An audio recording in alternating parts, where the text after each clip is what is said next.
காவிரி விவகாரத்தால் தமிழக கர்நாடக எல்லைகளில் ஒரு வாரமாக லாரிகள் நிறுத்தி வைக்கப்பட்டுள்ளதால் தங்களது வாழ்வாதாரம் பாதிக்கப்பட்டுள்ளதாக லாரி ஓட்டுநர்கள் வேதனை தெரிவித்துள்ளனர்.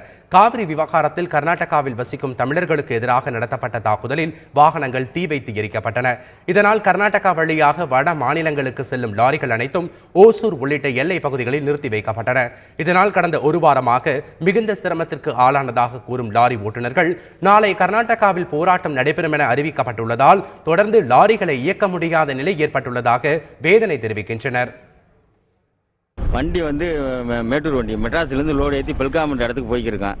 திங்கக்கிழமை வந்தான். திங்கக்கிழமையிலேருந்து வண்டி எதுவும் போகாமல் நிப்பாட்டி வச்சிருக்காங்க. போலீஸ்காரங்கிட்ட போய் கேட்டால் நாளைக்கு போராட்டம் இருக்குது, அதை முடிச்சுட்டு தான் விடுவோம் அப்படின்னு சொல்கிறாங்க. உள்ளே போகாமல் நாங்கள் ரோட்லேயே தான் உட்காந்து சாப்பிட்டு சோறாக்கி சாப்பிட்டுருக்கோம். இதுக்கு ஒருத்தருமே எந்த முடிவும் எடுக்க மாட்டாங்க.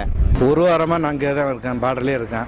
வண்டி போய் எப்போ விடுவீங்கன்னு சொல்லி அங்கே போய் கேட்டோம்னா நாளைக்கு வர ஸ்ட்ரைக் அறிவிச்சிருக்கிறாங்க, அது என்னன்னு தெரியல, அது பார்த்துட்டு தண்ணி வர வரைக்கும் வண்டி போகாதுன்னு சொல்லியிருக்கிறாங்க.